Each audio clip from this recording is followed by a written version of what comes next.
جی السلام علیکم students. World legal system LLB part 1 کا سبجیکٹ ہے، جس میں ایک اہم سوال قرآن ہے۔ وہ کہتا ہے define Quran in detail and what is importance of Quran in Islamic law, what is the role of Quran in Islamic legislation as a first primary source of Islamic law. Quran پاک کی اہمیت کے بارے میں ہمیں بتانا ہے، اور خاص کر ہمیں اسے لیگل کانٹیکسٹ میں ڈسکس کرنا ہے۔ قرآن پاک ایک مکمل حیات مبارکہ ہے۔ آپ صلی اللہ علیہ وآلہ وسلم کی جب عمر مبارکہ 40 برس تھی تو پہلی آیت مبارکہ آپ صلی اللہ علیہ وآلہ وسلم پہ نازل ہوئی، جس کا تعلق بھی پڑھنے پہ تھا۔ اقرأ باسم ربک الذی خلق، پڑھ اپنے رب کے نام سے۔ تو ایک تو ہمیں پڑھائی کی اہمیت کا اس سے پتہ چلتا ہے، اور قرآن پاک جو کہ مکمل ضابطہ حیات ہے اپنے اندر، اس کی اہمیت کا بھی پتہ چلتا ہے۔ قرآن پاک کے اندر دنیا کی ہر مسئلے کا جو انسان دنیا میں آیا، اور جب تک اس نے رہنا ہے دنیا میں، قیامت جب تک آ نہیں جاتی، ہر بات کا حل اس میں موجود ہے۔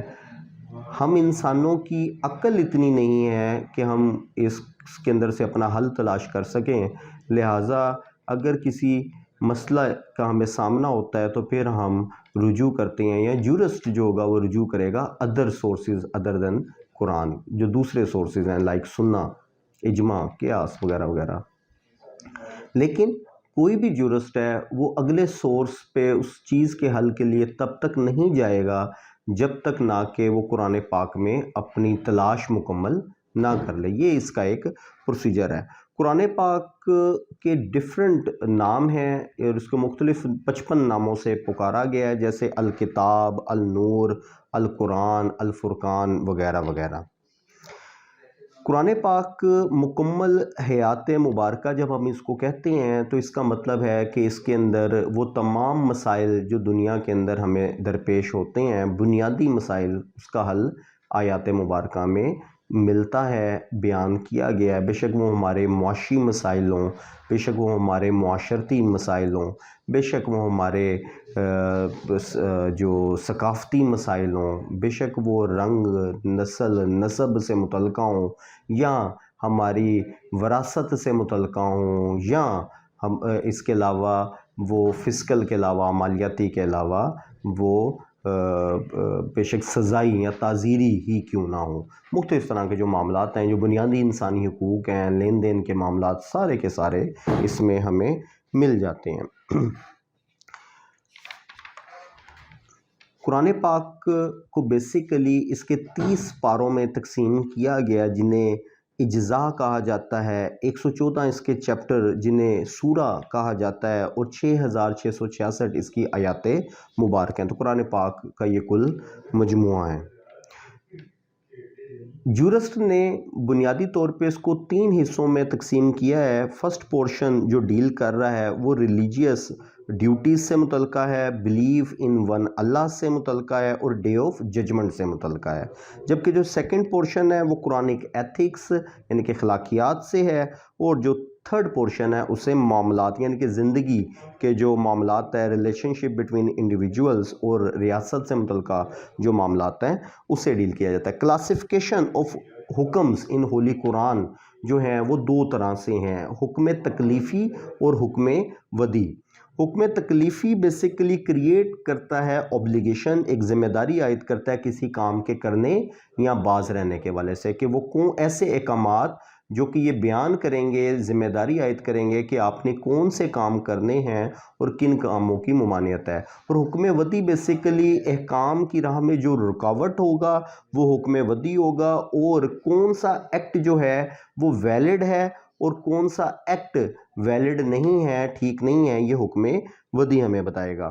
ٹائپس آف لاز ریویلڈ ان ہولی قرآن، کس قسم کے قوانین جن کا نزول ہوا قرآن پاک میں، مختلف آیات مبارکہ سے ہمیں اس کی تشریح ملتی ہے۔ جیسے کچھ ایبروگیٹنگ ورسز میں کنسیڈر کیا گیا ہے، ایسی آیات کہ جنہوں نے ایبروگیٹ کیا، منسوخ کیا، نسخ کیا، ریپیل کر دیا کچھ آبجیکشنیبل کسٹمز، جیسے کہ کوئی سود کا خاتمہ کیا، یا پھر جوئے کا خاتمہ کیا، یا ان لمیٹڈ پولیگیمی، جیسے کہ زمانہ جاہلیت کے اندر ایک سے زائد جو عورت بھی ایک سے زائد مردوں سے تعلق رکھ لیتی تھی، مرد بھی رکھ لیتے تھے، تو ان لمیٹڈ پولیگیمی کا خاتمہ کیا گیا. تو سود کا بھی خاتمہ ہوا، اسی طریقے سے ان لمیٹڈ پولیگیمی کا بھی خاتمہ ہوا، اور جو بھی قابل اعتراض پریکٹسز تھیں ان کو جب ختم کرنے کے حوالے سے حکم آ گیا قرآن پاک میں، تو ایسی آیات کو ہم ایبروگیٹنگ ورسز میں سمجھتے ہیں، جانتے ہیں. لیگل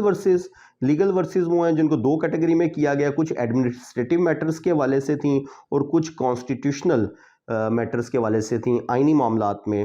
اور پرنسپلی یہ مدنی سورات جو ہیں ان میں ہمیں ان کی وضاحت ملتی ہے. اسی طریقے سے ورسز ریلیٹنگ ٹو پنشمنٹ جو ہیں، جن میں سزا کا ایلیمنٹ ہمیں ملتا ہے، جو کہ معاشرے کے لیے ناسور کچھ معاملات ہیں، اس کے حوالے سے جس طریقے سے قرآن پاک میں مختلف طرح کی جو سزائیں جنہیں حدود پنشمنٹ بھی کہا جاتا ہے، اس کے حوالے سے جیسے تھیفٹ ہے، جیسے چوری جس کو سرقہ بھی بولتے ہیں، اسی طریقے سے حرابہ جس کو ہم ڈکیتی بولتے ہیں. ساتھ ہی ساتھ میں اگر ہم دیکھیں اس کے علاوہ آپ کے جو قذف ہے، کسی پہ بہتان لگانا، تو یہ وغیرہ مختلف طرح کی جو 6-7 قسم کی سزائیں ہیں وہ ہماری حدود کے اندر اس کو ڈیفائن. ڈرنکنگ ہے جس میں شراب وغیرہ، اس کو تمام کی تمام جو چیزیں ہیں اس کو کالعدم قرار دیا گیا. اس کے اندر باقاعدہ طور پہ ڈسکس کر دیا گیا، ہی ہو defame a virtuous woman and bring note for reliable witnesses, scourge them with 4 stripes and never receive the testimony forever. جس میں بیان کیا گیا وہ لوگ جو پاک دامن بیویوں پہ بدکاری کا الزام لگاتے ہیں اور پھر 4 قابل اعتبار گواہ نہیں لاتے، انہیں مارے جائیں 80 کوڑے 20 حصوں میں کر کے، اور کبھی ان کی شہادت وصول نہ کیجیے. قرآن پاک ہمیں بتا رہا ہے. تو آج سے 1400 سال پہلے قرآن پاک نے ایک جامع قانونی نظام ہمیں مہیا کر دیا. تھیفٹ کے حوالے سے بتا دیا کہ جو کوئی بھی اگر چوری کرتا ہے اور چوری شدہ مال کی قیمت 4.457 گرام گولڈ کی مالیت کے برابر ہوتی ہے، جو کہ سنت سے یہ ثابت ہے بات، تو اس پہ حد کا نفاذ ہوگا چوری میں. اور پھر سزا کے طور پہ بیان کیا گیا کہ ہاتھ کلائی سے کاٹ دیا جائے گا اگر کسی شخص نے پہلی مرتبہ چوری کی، اور اگر دوسری مرتبہ کی تو اس کا بایاں پاؤں ٹخنے سے، amputation of left foot from the joint of ankle, یعنی کہ ٹخنے سے کاٹنے کا حکم ہے. اور اس کے علاوہ بھی اگر پھر بعد میں وہ چوری کرتا ہے تو تیسری مرتبہ عمر قید کی سزا وغیرہ وغیرہ. اسی طریقے سے اگر کوئی اپوسٹیسی کرتا ہے، کوئی منکر خدا ہوتا ہے، تو وہاں پہ بھی اس کو سنسار کرنے کا ہے. اسی طریقے زنا کے حوالے سے، زنا بالجبر جو ہے وہاں پہ بھی سزا ہے. تو یہ سارے وہ معاملات ہیں جو قرآن پاک نے قانونی طور پہ وضاحت کر دی ہے. ایسی ورسز کو ہم پینل ورسز میں ڈیل کرتے ہیں. پھر Quran as first primary source of Islamic law, اصل میں جو بنیادی پہلا سورس ہے وہ قرآن پاک ہے. سنت جو ہے وہ سیکنڈری سورس ہے. جو مکمل ضابطہ حیات ہے وہ قرآن ہے، لیکن قرآن فنڈامنٹل چیزوں کو بیان کر رہا ہے جو کہ جامعہ ہیں. لیکن اگر کسی نے تفسیر میں جانا ہے، کسی نے ڈیٹیل میں جانا ہے، تو اس کو رجوع کرنا پڑے گا سنت سے، جو کہ اس کی عملی جامع ہے قرآن پاک کا. کانسٹیٹیوشنل سٹیٹس جو ہے قرآن کا، آئین کا آرٹیکل 227 کانسٹیٹیوشن آف پاکستان 1973 کا، وہ ہمیں واضح طور پہ پیغام دیتا ہے: all existing laws should be brought in conformity with the injunctions that is provided in Holy Quran and Sunnah. تمام موجودہ قوانین کو آئین، قانون قرآن اور سنت کے مطابق بنایا جائے گا. کوئی ایسا قانون پاکستان میں بن ہی نہیں سکتا جو کہ آئین اور قرآن اور سنت کے منافی ہو. اگر ہوگا تو وہ کالعدم قرار دیا جا سکتا ہے. امید کرتا ہوں کہ آپ کو یہ اس لیکچر سیریز میں سمجھ آ گیا ہوگا پیپر پوائنٹ آف ویو سے. Wish you very good luck. Thank you. جزاک اللہ.